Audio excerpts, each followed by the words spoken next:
Hip pain when sitting, causes and treatment. Hip pain while sitting can range from mild discomfort to severe. The hip joint may also feel stiff or pop while sitting. Medical conditions, injuries, and incorrect posture can cause hip pain when sitting. A person can experience pain in one or both hips when sitting. This video will discuss what hip pain means, possible causes, treatment options, and diagnosis. It will also look at home remedies and when to contact a doctor. What does hip pain mean? A person may experience hip pain in the joint or the surrounding muscles, ligaments, nerves, and tendons. According to the Arthritis Foundation, the hip is one of the body's largest weight-bearing joints. It is where the thigh bone meets the pelvis to form a ball and joint socket. The hip joint consists of two main parts, the femoral head and the acetabulum. The femoral head is a ball-shaped bone at the top of the thigh bone. It sits in the acetabulum, which is a socket in the pelvis.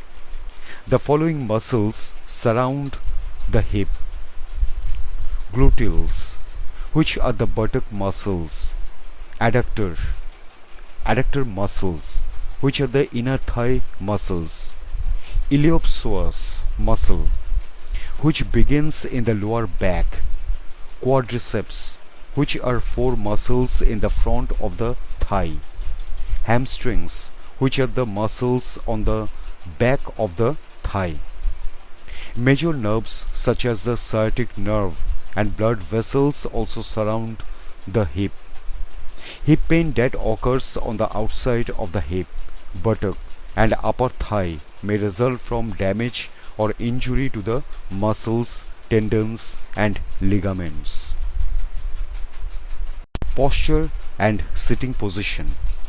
The following can cause hip pain when sitting. Incorrect posture.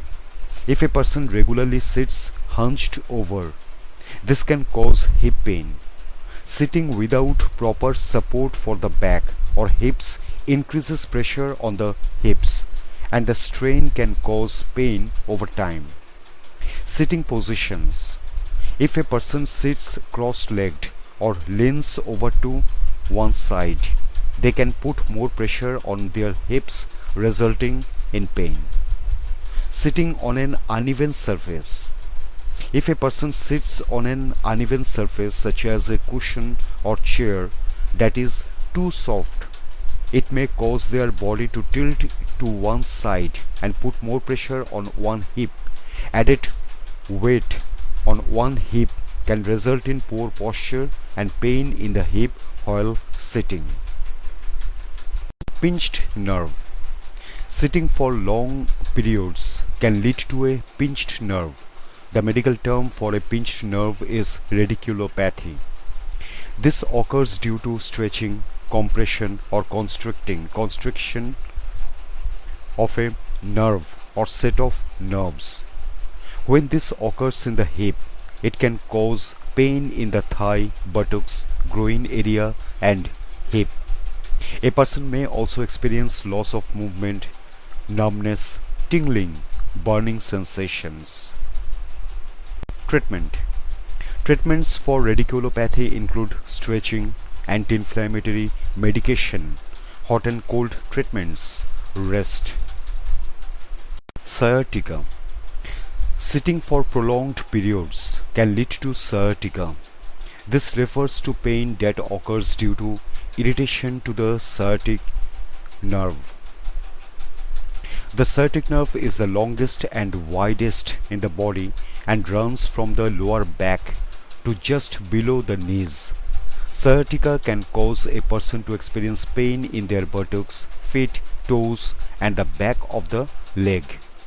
People may develop a stabbing, shooting, or burning pain that can range from mild to severe. Weakness and numbness can also occur.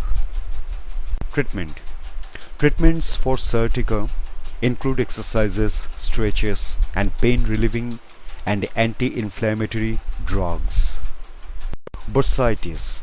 Bursitis develops in and around the joint due to the inflammation of the bursae. Bursa are small sacs that cushion the areas between bones and muscles and reduce friction on tendons. Bursa become inflamed when too much friction causes them to fill with liquid in an attempt to protect the tendon.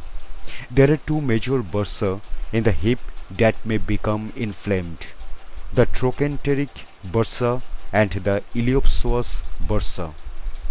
According to the American Academy of Orthopedic Surgeons, the main symptom of trochanteric bursitis is pain that begins in the hip and extends to the outside of the thigh area.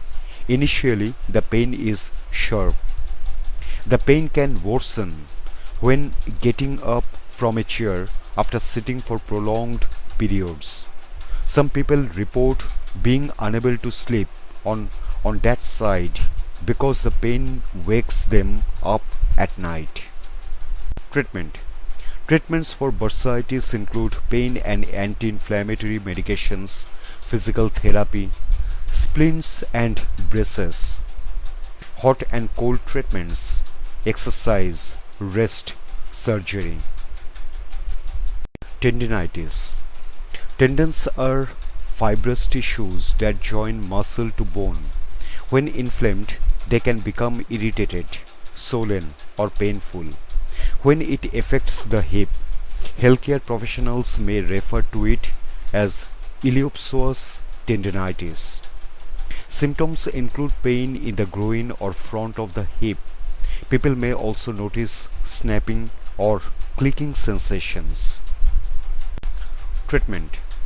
Treatments for tendinitis include rest, ice, compression and elevation or RICE process, physical or occupational therapy, splints, braces or slings, pain and anti-inflammatory medications, corticosteroids injections, surgery. Osteoarthritis. The Arthritis Foundation notes that osteoarthritis is one of the most common types of arthritis. It is a chronic condition caused by cartilage breaking down, allowing bones to rub together. This can cause pain, stiffness, and loss of movement. People with osteoarthritis in the hip may also feel pain in the groin, buttocks, and inside the knee or thigh. Treatment. Treatments for osteoarthritis include exercise, weight loss, surgery. Rheumatoid arthritis. Rheumatoid arthritis is a chronic inflammatory disease. It occurs when the immune system is not working properly and attacks the joints. Rheumatoid arthritis in the hip includes symptoms such as stiffness and swelling in the hip, thigh or groin area and pain. It usually affects both hips. Treatment. Treatments for rheumatoid arthritis include pain and anti-inflammatory medications, hot and cold treatments, topical products like gels, creams and patches, a balance of rest and exercise. Diagnosis. A doctor, orthopedic surgeon or physiotherapist may perform tests or scans, including tests to check movement such as the gait test or Patrick's favor test, blood test to check for infection and autoimmune diseases, an X-ray, an MRI scan. Home remedies. There are various things a person can do to improve hip pain while sitting. This include using a seat with back support, stretching regularly, wearing flat, comfortable shoes, adjusting the height of their seat, applying heat or ice to sore areas, massage therapy. Contact a doctor. A person should contact a doctor if hip pain while sitting is severe, does not go away, or gets worse. They should also see a doctor if they are experiencing other symptoms of autoimmune diseases such as pain in other joints. If home remedies and correcting posture and sitting arrangements don't work to alleviate pain, a person may need medical attention. If a person has had a fall or injured their hip or is having difficulty with everyday activities such as walking upstairs, they should also see a doctor.